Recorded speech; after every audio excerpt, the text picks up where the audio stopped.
Lamentações de Jeremias, no capítulo 3, versículo de número 21.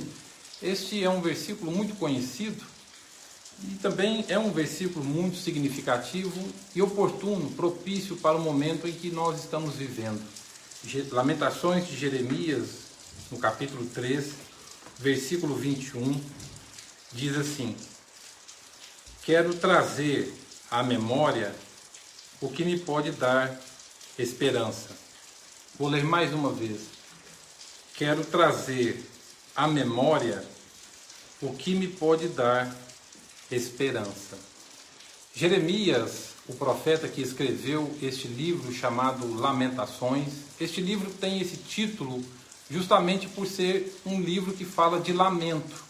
Alguns teólogos dizem que este livro é o livro mais melancólico de todo o Velho Testamento e, por que não dizer, de toda a Bíblia como um todo. Este livro ele é chamado de Lamentações porque ele é composto de 5 capítulos e cada capítulo ele está falando do seu lamento, ele está falando da sua dor. Quando nós lemos esse livro em outras versões, como por exemplo no grego, esse livro ele é intitulado de Trenoi, que significa cântico ou canto fúnebre. Quando você lê essa versão desse livro em latim, ele é chamado de Trene, que significa lágrimas. Ou seja, para mostrar que este livro é um livro que fala de dor, é um livro que fala de lamento. Por isso que ele tem esse livro de Lamentações. E ele foi escrito por Jeremias. Jeremias, por causa deste livro, ele ficou conhecido como o profeta chorão, porque ele expressa a sua angústia, a sua dor, através desses 5 capítulos aqui do livro de Lamentações. Então ele é chamado de o profeta chorão. E ele escreveu esse livro justamente numa época em que ele teve a tristeza, a dor de presenciar a destruição total e absoluta da sua terra natal, do seu lugar de adoração, que foi Jerusalém, no ano 586 a.C., quando a Babilônia, sob a regência, sob a batuta de Nabucodonosor, ele entrou ali e ele destruiu a cidade de Jerusalém e ficou somente um entulho. Então, devido ao seu espanto e ao susto que ele levou quando viu a destruição, Jeremias, então, que escreveu antes o livro de Jeremias, que é um dos livros mais notáveis do Velho Testamento, ele compõe esses 5 capítulos aqui, titulados de Lamentações de Jeremias, e ele então expressa a sua dor e a sua indignação. Em um dado momento deste livro, no capítulo 3, versículo 21, ele está falando do seu lamento e ele fala consigo próprio, e ele diz no versículo 21 do capítulo 3, que foi o versículo que nós lemos. Ele diz assim: quero trazer à memória, eu quero reavivar a minha memória, eu quero trazer à minha mente aquilo que pode me dar esperança. Eu quero lembrar a minha mente daquilo que pode me dar esperança. E nós vivemos numa época complicada porque nós estamos vivendo um momento de muita insegurança, de muita instabilidade emocional. O escritor Alexandre Costas, no seu livro Bem-vindo ao Hospício, ele fala em seu livro que o século XX foi um século muito aberto para todo tipo de ansiedade e de insegurança. E que ele viu no século XX as pessoas abrindo mão de seus valores, de seus princípios, e isso foi uma porta e degrau para que a ansiedade, a insegurança, e até a loucura se instalasse no ser humano. E no livro de Jeremias, nós vemos uma época também de muita insegurança, de muita instabilidade e de muita falta de fé. E aqui no versículo 21 ele diz: quero trazer à memória aquilo que pode me dar esperança. E talvez seja esta a sua condição. Você talvez esteja perdendo ou já perdeu a sua esperança. Você já perdeu a esperança de que amanhã será melhor. O melhor livro para você ler nesse momento, então, é o livro de Lamentações, o livro do profeta Jeremias. E este capítulo 13, ele é um capítulo extremamente dramático. Ele é um capítulo carregado de dramaticidade. Ele é um capítulo carregado de peso existencial. Se você tiver a curiosidade e puder acompanhar alguns versículos aqui, você pode ver no versículo 1 que ele começa falando dele. E ele começa falando dele e do que ele viu. Ele diz no versículo 1 do capítulo 3, preste atenção: eu sou o homem que viu a aflição. Ele está falando dele mesmo. Eu sou o homem que viu a aflição pela vara do furor de Deus. Ou seja, ele viu a destruição do seu povo, da sua nação, dos seus princípios. E ele diz: eu sou o homem que viu isso. E eu vi isso pela a mão de Deus. Ou seja, Deus foi pior do que Nabucodonosor. Deus foi o nosso inimigo e Deus foi o meu inimigo. É o que ele está dizendo de forma indireta. E no versículo 2 ele diz, se referindo a Deus, ele se refere dizendo o seguinte: ele me levou e me fez andar em trevas e não na luz. Olha aqui que Jeremias foi dizer de Deus: ele me fez andar em trevas e não na luz. E todas as vezes que você continua lendo o capítulo 3, parece que ele vai descendo um degrau. Parece que ele vai procurando o abismo. E no versículo 13 ele diz assim: deveras ele volveu contra mim a mão, de contínuo todo o dia. Ou seja, Deus pesou a mão sobre mim. E no versículo 4 ele diz: fez envelhecer a minha carne e a minha pele, e despedaçou os meus ossos. Olha só o que Jeremias foi falar acerca de Deus. E no versículo 5 ele diz: edificou contra mim e me cercou de veneno e de dor. Deus colocou azedo, veneno e dor em mim. Olha o quadro que ele pinta. E no versículo de número 8, ele diz assim: ainda quando clamo e grito, ele diz, ainda quando clamo e grito, ele não admite a minha oração. Ou seja, o sentimento que tinha no coração de Jeremias é de que quando ele ouvia, Deus não admitia. Não é que Deus não ouvia. Deus apenas não ouvia, mas Deus não admitia a sua oração. O que ele estava querendo dizer? Não adianta orar. Não adianta falar com Deus. É o que ele está dizendo no capítulo 3, versículo 8. E esse capítulo 3, como eu havia dito, ele é dramático. E ele continua dizendo, no versículo 12: enteçou o seu arco e me pôs como alvo a flecha. O que ele está dizendo? Deus armou o seu arco e tacou todas as suas flechas em mim. Numa linguagem de hoje, tudo que é de ruim parece que caiu sobre a minha cabeça. E ele diz no versículo 13: fez que me entrassem no coração as flechas da sua aljava. Ou seja, Deus acertou o seu coração. Deus acertou o seu íntimo, o seu interior. O que ele está dizendo? Deus desestruturou o meu íntimo. Deus desestruturou a minha pessoa. Deus tirou o chão dos meus pés. Por isso que eu disse que esse capítulo é um capítulo muito dramático. E o versículo 17, ele só vai complicando a situação dele. Ele diz: afastou a paz da minha alma. E a consequência disso? Esqueci-me do bem. Deus, ele tirou a paz da alma do profeta e ele diz: por causa disso eu esqueci do bem. Eu esqueci que o bem vale a pena. Eu esqueci que o bem existe. Eu esqueci que o bem vale a pena ser praticado e acreditar nele. Olha que duro essa palavra do profeta neste capítulo. Aí ele entra no versículo 21, aí ele está falando com ele mesmo. Porque ele não ouvia isso de Deus. Então ele afirmou: tenho que falar isso para mim mesmo. Quero trazer à memória aquilo que pode me dar esperança. Nós vivemos numa época que as pessoas estão assim. As pessoas estão inseguras, preocupadas, doentes, ansiosas, precisam de medicamentos fortes para dormir, precisa de encostar em algum tipo de vício ou algum tipo de dependência para que consigam ter um pouco de tranquilidade. As pessoas não estão conseguindo dormir mais, as pessoas não estão conseguindo descansar mais. Paz é apenas uma coisa para se cantar ou que parece que é uma coisa muito distante. E o profeta está dizendo para ele mesmo: quero trazer à memória aquilo que pode me dar esperança.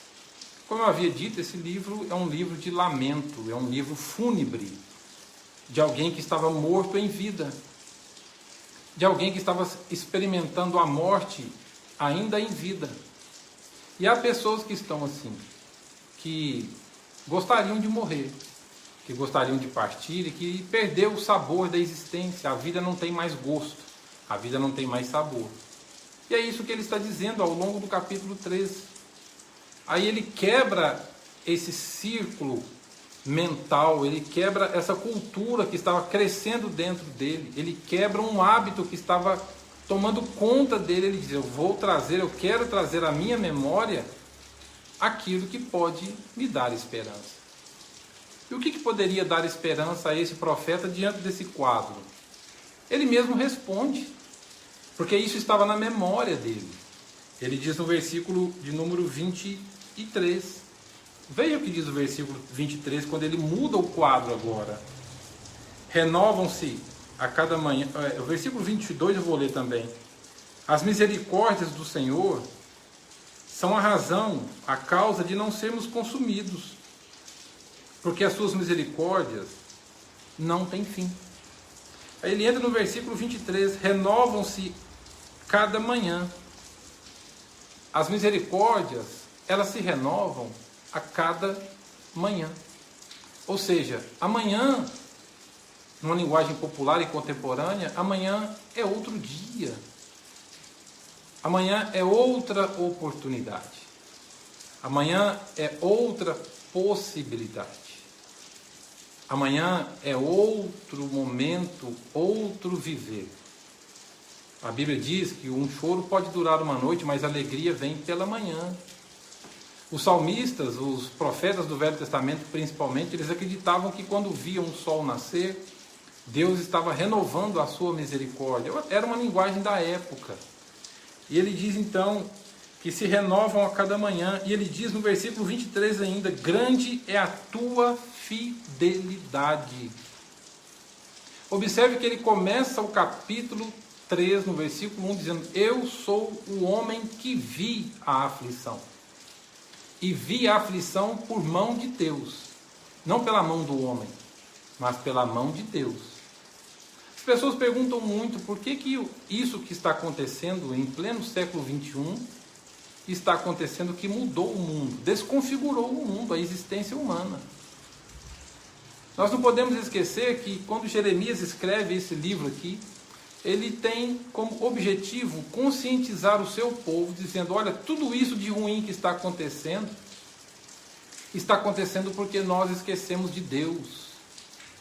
Porque nós deixamos de nos preocupar com o que Deus pensa.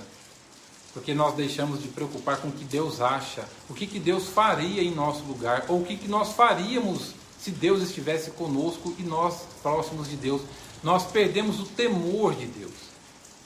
Por isso que ele diz, ao longo dos 5 capítulos, que tudo o que aconteceu foi por causa desse pecado de terem esquecido de Deus. E nós estávamos, hoje, no século 21, nós estávamos caminhando para isso. Nós já estávamos a passos largos, esquecendo de Deus. Só lembrando você que há um ano atrás, a sociedade como um todo havia perdido o respeito para com Deus. Os nossos carnavais já estavam trazendo como tema de escola de samba Satanás arrastando e batendo e vencendo em Jesus, sobre Jesus. Vocês se lembram disso? Há um ano atrás, alguns programas de humor estavam fazendo humor de fim de ano, do dia 24 para o dia 25 de Natal, de dezembro, e o tema era Jesus como sendo um homoafetivo e tendo um caso com um outro homem. Nós vemos aí pessoas que faziam passeatas e começavam a fazer gestos obscenos em seus corpos com figuras sacras, com figuras santas do catolicismo romano. Isso é o quê? Isso é afronta. Você acha que Deus vê isso e fica de braços cruzados? É lógico que não. Deus é santo. Ele é santo. Ele não permite nem pronunciar o seu nome, quanto mais brincar e blasfemar. Algumas igrejas que estavam explorando a ignorância humana, a ignorância das pessoas e dizendo que se depositassem no altar Deus iria dar, e vendiam feijão e estavam vendendo coisas, tudo isso em nome de Jesus. Igrejas que estavam blasfemando contra os evangelhos, falando de coisas que o evangelho nunca imaginou em falar, e falando em nome de Deus. Vocês acham que Deus vê isso de uma maneira apática? De forma nenhuma. Deus está mudando o mundo para que a gente se torne mais humano.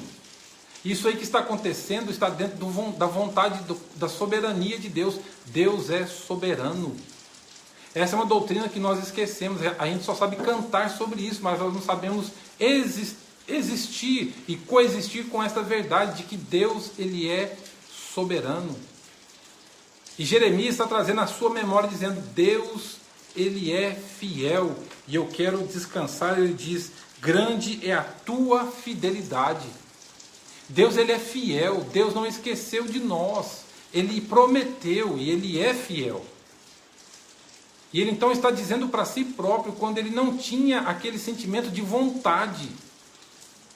Nesse momento que nós estamos vivendo, que nós não estamos podendo ficar aglomerados, que nós não estamos podendo ficar juntos, quantas e quantas pessoas que teoricamente não se afastaram de Deus porque não estão podendo ir à casa de Deus, e a comunhão delas dependem de um CEP, a comunhão delas dependem de um lugar. Quantas e quantas pessoas que não esqueceram de Deus porque não estão podendo ficarem juntas. Agora, Jeremias, quando ele não podia ir em um determinado lugar, ele diz: esse lugar está na minha memória. Eu não dependo de um lugar para me lembrar que Deus existe. Este lugar está na minha memória. E ele diz mais no versículo de número 23: grande é a sua fidelidade, a minha porção é o Senhor, diz a minha alma, a minha porção, a minha parte mais importante é o Senhor. E ele conclui no versículo 25: bom é o Senhor. Bom é o Senhor. E ele diz para si mesmo: Deus é bom. E ele diz: Deus é bom quando Deus usou o seu arco para me acertar com as suas flechas. Lembra disso? Deus é bom quando Deus me acertou com as suas flechas. Deus é bom quando Deus me cercou e me fez andar pelas trevas. Lembra disso nos versículos anteriores que lemos? Deus é bom quando Deus colocou angústia no meu coração. Deus é bom. E ele diz mais: Deus é bom, bom é o Senhor para com os que esperam por Ele, para a alma que o busca. Deus, Ele é bom, mas Ele é bom para aqueles que esperam por Ele. E esperar nós não gostamos. Hoje nós vivemos numa época que esperar é uma tortura psicológica, mas na fé, na vida espiritual não tem jeito, nós temos que esperar. Deus não é um aplicativo que você aperta e Ele está pronto para te atender. Com Deus não é assim. O caminho com Deus, a senda com Deus, ela é diferente, ela é um exercício de espera. O caminho da fé é um exercício que a gente tem que esperar. E ele diz: bom é Deus para aqueles que esperam para com Ele. E ele diz no versículo de número 24: para a alma do que o busca. Eu vou terminar citando mais 2 versículos que eu acredito que irá fazer diferença na sua vida. O versículo de número 31. Ele diz de um sentimento que acomete seres humanos. Ele diz assim: o Senhor não rejeitará para sempre. Nós vivemos numa época que as pessoas se sentem rejeitadas para com Deus ou por Deus. Você se sente assim, rejeitado para com Deus?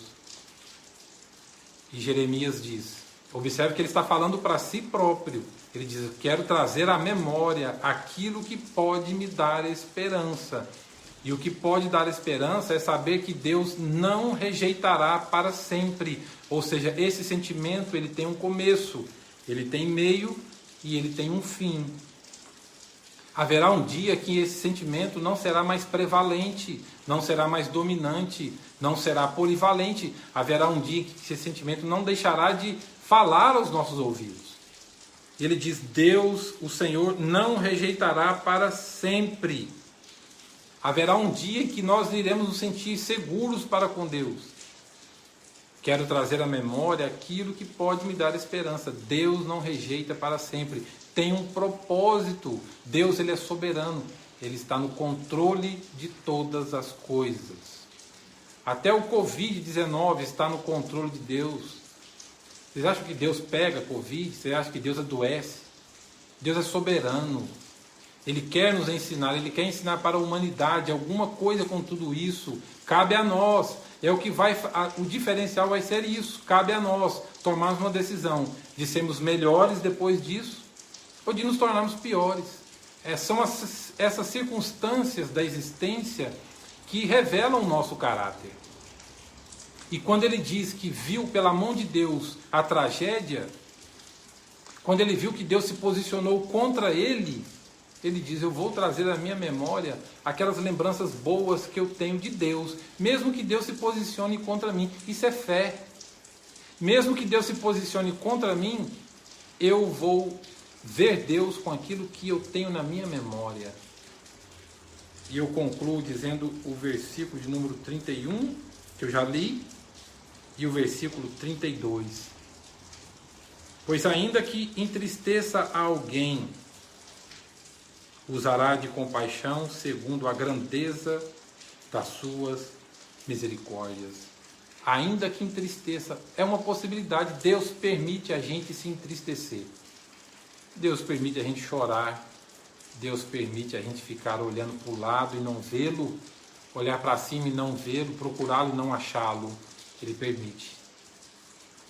E ele diz: ainda que ele faça isso, que ele entristeça alguém, ele vai usar de misericórdia. E o versículo 33 diz: porque não aflige e nem entristece de bom grado os filhos dos homens. Preste atenção nesse último versículo.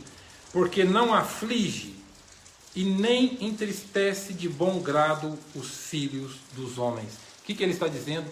Deus não tem prazer no sofrimento, na lágrima, no choro de ninguém. Deus não tem prazer.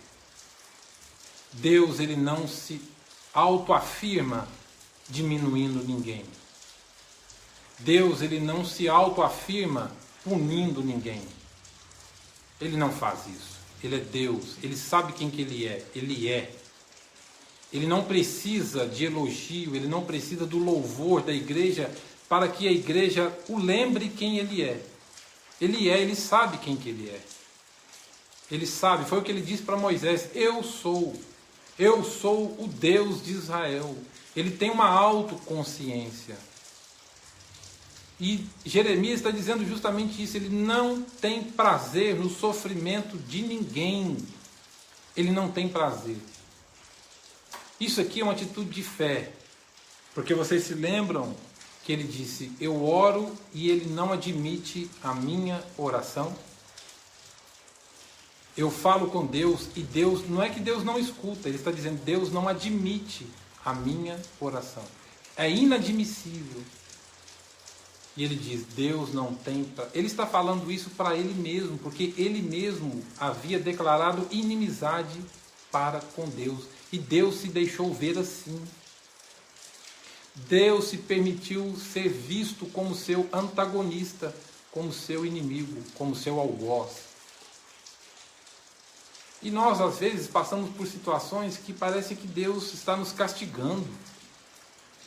E Jeremias está dizendo para ele mesmo: quero trazer à memória aquilo que pode me dar esperança. Deus não tem prazer no sofrimento de ninguém. Deus não tem prazer no seu sofrimento. Ele não tem. Ele é Deus. Ele ama. E a Bíblia diz que ele corrige a quem ele ama. Ele é Pai.